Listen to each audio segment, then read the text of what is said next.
যারা বাংলাদেশকে একটি অস্থিতিশীল বাংলাদেশ কায়েমের জন্য জড়িত রয়েছে, তাদের সবাইকে সবার মুখোশ আমরা উন্মোচন করব।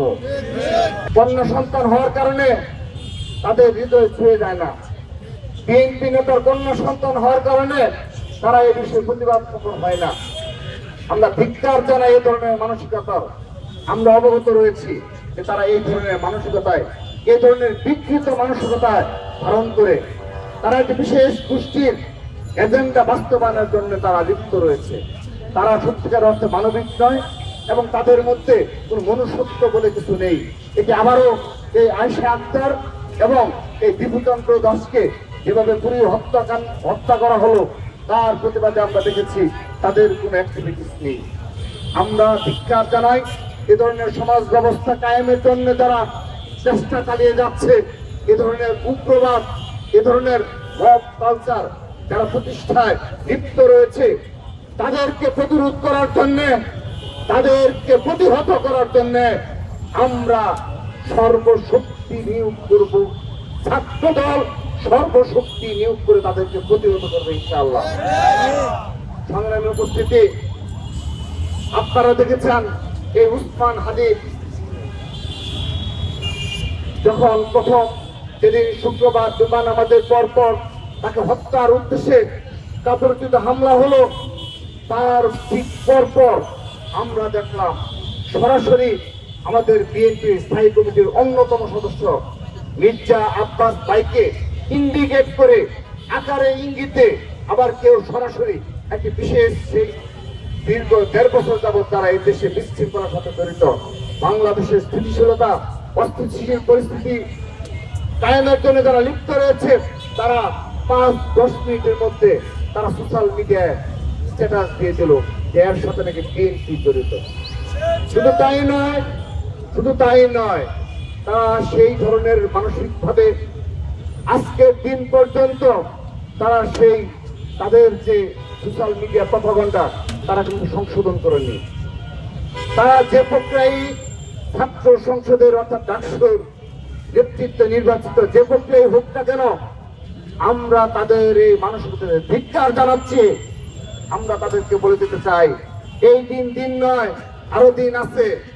সেদিন এ ধরনের যারা মব কালচারের সাথে জড়িত ছিল, যারা বাংলাদেশকে একটি অস্থিতিশীল বাংলাদেশ কায়েমের জন্য জড়িত রয়েছে, তাদের সবাইকে সবার মুখোশ আমরা উন্মোচন করব এবং আমরা তাদেরকে অবশ্যই জবাবদিহিতার আওতায় নিয়ে আসবো ইনশাআল্লাহ।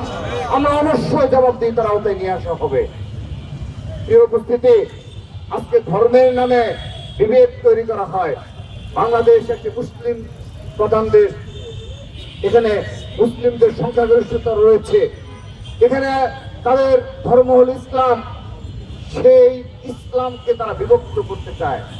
তারা আজকে ইসলামের নাম করে প্রতিটি পরিবারের নিকট দিয়ে অপপ্রচার চালায় যে কেউ মুসলিম না, তারা একটা সার্টিফিকেট দেয়, তারা ভালো মুসলিম, আর কেউ ভালো মুসলিম না। তাদেরকে ভোট প্রদান করতে হবে। কেন?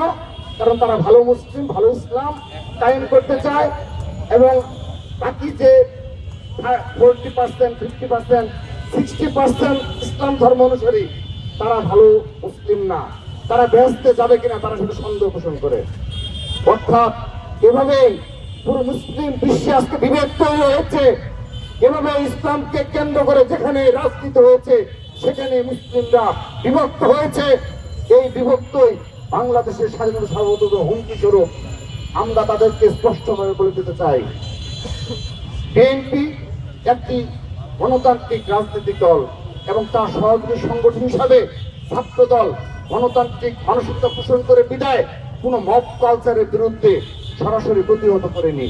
কারণ আমরা যদি প্রতিহত করি, অনেক ক্যাম্পাসে কেউ থাকতে পারবে না।